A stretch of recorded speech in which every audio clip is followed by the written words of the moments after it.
This conference will now be recorded. So I'm relatively new to the MRPC. I've served on the MPO and other committees, but I have in the MJTC, but I haven't served on the MRPC. So is someone else more familiar with the process? So if you don't mind, I can give you some background. This is Glenn. And basically what happens is, thank you all for volunteering. I appreciate that. I see, I guess everybody. So who's here? I see Guy, Paula. Hi, how are you? I see Barb, Richard, Jason's moderating and recording, and then me. Okay, great. Sorry about my delay. Linda Parmenter just called me to say, hey, if they need me, I'll call in, no problem. The gist of this is the nominating committee meets and decides on a slate of officers for the upcoming year. You basically throw around the names tonight, and then in June it's proposed officially by the nominating committee. Now, I only saw 1 or 2 emails in the last 30 days. Linda sent out something to, I think, a group of people indicate and ask, or maybe it was just Roger. Roger, do you want the treasurer's job? I saw Roger. I think he hit reply all. So I saw his response was no thanks. I have to ask all of you then, all of you volunteers, did you see emails at all from Linda to any other party or parties concerning if they wanted to keep their existing titles or not? Typically people generally, for the background, this is usually a 15-minute gig.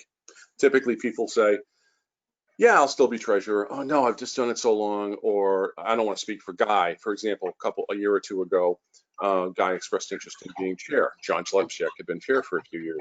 So we asked Guy and John to chat on the phone or something. Guy can chime in. I don't know what happened. So John became vice chair and Guy became chair.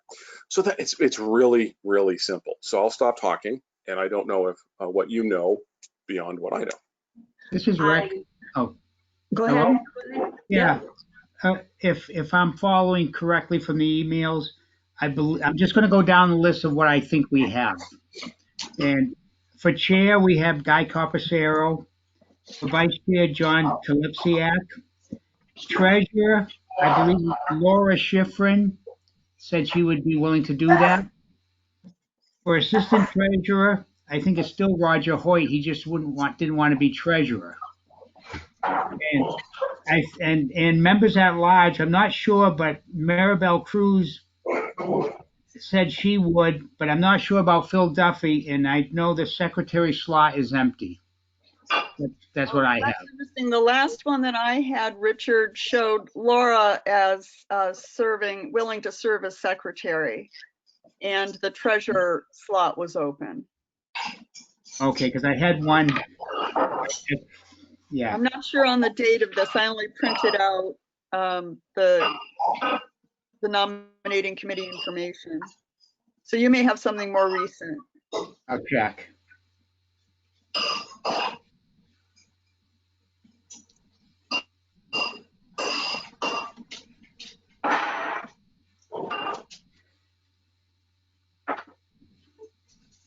About the Jesus, folks. Yeah, I get this email from Linda, probably yesterday. Okay, so that's the most recent one. It just says Laura Schifrin has indicated that she would take the position. However, that leaves her position of secretary open. Right. So then, Glenn, what do we do in that case?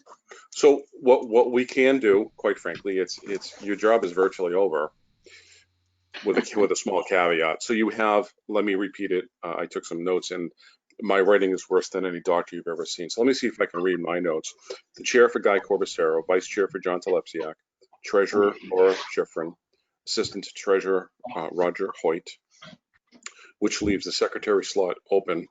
Maribel Cruz and Phil Duffy proposed to be at large, basically retaining the positions that they have.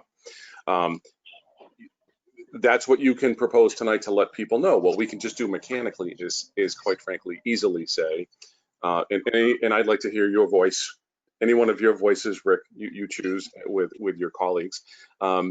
This is what we have. We believe we have 6 of 7 filled. This is what we believe. Title name, so on and so forth. We think we still have 1 open. By the way, is anybody here tonight willing to fill the secretarial role? And somebody might ask, well, what really is that? and then I'll depend on Linda to answer because she's been here for 36 or 35 years, and she's better at that than I am. And then somebody might volunteer, or you might volunteer somebody. No, that wouldn't happen for the secretary role. And then basically, we're all taking the notes, copious notes, to say, okay, this is great. Now we have 7. But even if you only have 6, basically by the time this meeting concludes, the nominating committee meeting concludes, and then the MRPC meeting that happens tonight from 7 on. If you get a volunteer, you don't, then you make a report tonight, and then someone will propose a slate of the 6 or 7. We'll have 7, I'm sure, at the June meeting. And then there's a vote that typically goes something like, Mr. Chairman, I cast one ballot for the slate, and then someone else says second, and then I propose the slate be closed, and then there's a second, and then that's done. And then, okay, the slate's before you. Is there a motion and second on the slate of people that are proposed? And that's the gist. So, Glenn, I think we need to confirm that Phil is interested. In the email that Linda sent out, there was not an asterisk next to Phil's name, but we did have Maribel as indicating she was interested. So we just need to verify that. And I have a question about the secretary position. Does the secretary actually transcribe the notes? That's a really big job, or is someone else doing that? Linda Parmenter does that. So there's always a DVR, the digital video recorder on the table in the middle. Right. Linda uses the DVR and she transcribes the minutes. So that's been Linda's job. I would say this if Linda was in the room, maybe she called in, I don't know, but I'm trying to see if I can get that away from Linda because she does it very well. But she does a great job. I'd like to see Holly do this as the executive assistant. But Linda and I are like kind of like siblings from different mothers. It's like once we have something, we don't want to let it go. And but I will transition at the right time. Okay, that was the question, because for most committees in town, if you're the secretary, you're the one sitting there taking the notes, transcribing the notes. It's a big job. It really is. It really is. Somebody who wants to be secretary. Yeah, yeah, and so it's not in the commissioners. So the chairman, and it's a nominating committee meeting. So let's talk about the roles. It's a good lead in. The chair chairs the meeting. The chair also, by bylaw, attends the MPO meetings on behalf of the MRPC. The chair of the MRPC is the MPO delegate, and Guy, chime in if you want. And then the vice chair basically is there to back up, just like any other institution from the presidency down to us, right? Vice chair backs up the chair. So when John Telepsiak couldn't make an MPO meeting, he'd ask Guy at the VP slot, or sometimes me. I can represent either one if the two aren't available. So let's see, I think they have some signatory power too, at least the chairman does, maybe with the treasurer, with me, and with Brad for signing checks and processing. I hope I said in the treasurer too, because that's one of the primary signatories. And I just explained the treasurer's job. The treasurer basically signs checks. We do checks payables every 2 weeks. So that's the treasurer. The assistant treasurer backs up the treasurer. Recently, Alan Pease has probably had every role. I've only been with the MRPC for 21 years, and Alan's been there much longer than me. I think he's had every title. And Alan has been, the chair and the treasurer and so on and so forth. This is the first I heard that the treasurer slot is open. Looks like Laura Schifrin might want to take it. But basically you have signatories to sign checks. That's every 2 weeks. So 26 times a year. Actually, the treasurer and assistant treasurer job, mostly the treasurer is the face that we see the most at the office, because that's the person that comes in to sign checks. The at-large positions are pretty much at-large. They're fillers. I always consider at-large positions in any organizations, or citizen at large, if you will, to be a place where you groom people for other roles later on.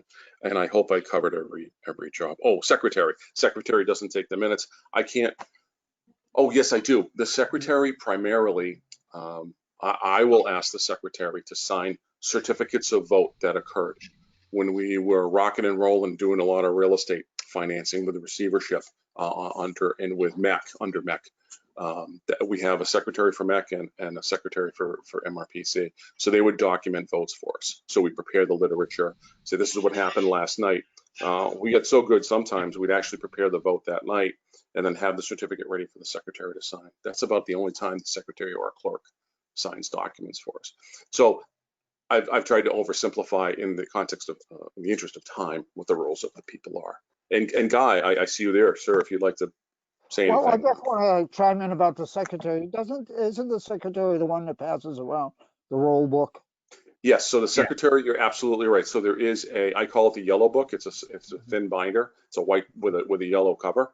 Yeah. And the secretary will take that physical book. It'll always be out there next to the DVR, and will, you know, take the roll, knows the names, looks at the little cards, and does the roll, just to make sure. You're right. You're absolutely right. That is the primary job of the secretary at the meeting, and then occasionally sign a certificate of vote that was taken at a meeting.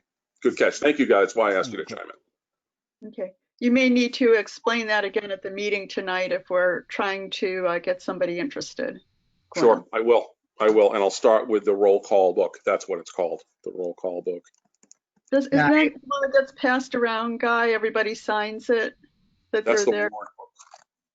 The war book. The warrant, the warrant and cash schedule book is the second binder Oh, that that's the actually second gets one. thrown around. And then you Okay. all sign that page on the inner jacket, I think, something like Right. that. Right. Yes. Yeah, I agree that it's very important to stress that the secretary doesn't take the minutes, because that would scare a lot of folks away. Yeah. Yes. And between Linda and me, we'll make sure that we say all the right things. So we'll ask Guy to back us up. That's very helpful. Again, Guy, thank you very much. Well, Richard, would you mind just going through the list like you did for us at the meeting tonight at 7? Of the names we have? Sure. Yeah, the names that we have. Great. Oh, sure. That'd be great. As far as I can remember from the bylaws and everything, basically your job is done. You have a slate, you have something to present. And then we can have, it's kind of a little bit of a summary and a rehash of the discussion that we had right now. If Richard wants to take the lead, that'd be great. You'll be supported by staff, you good people, and Guy. How about that? Sounds fine. Deal? Deal.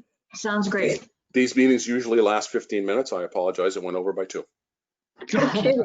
Well, thank you for guiding us, Glenn. That was very helpful. I hope I got everything right. Linda's my boss, you know, so we'll make sure you're okay. All right. And thank you, everyone, for serving on this Okay. committee. Yes. Okay, thank you. Thank you. See you at 7. Good night. Yeah. 7. Guys, see you at 6:15. Sounds like 6, isn't it? 6:15. Okay. Jason.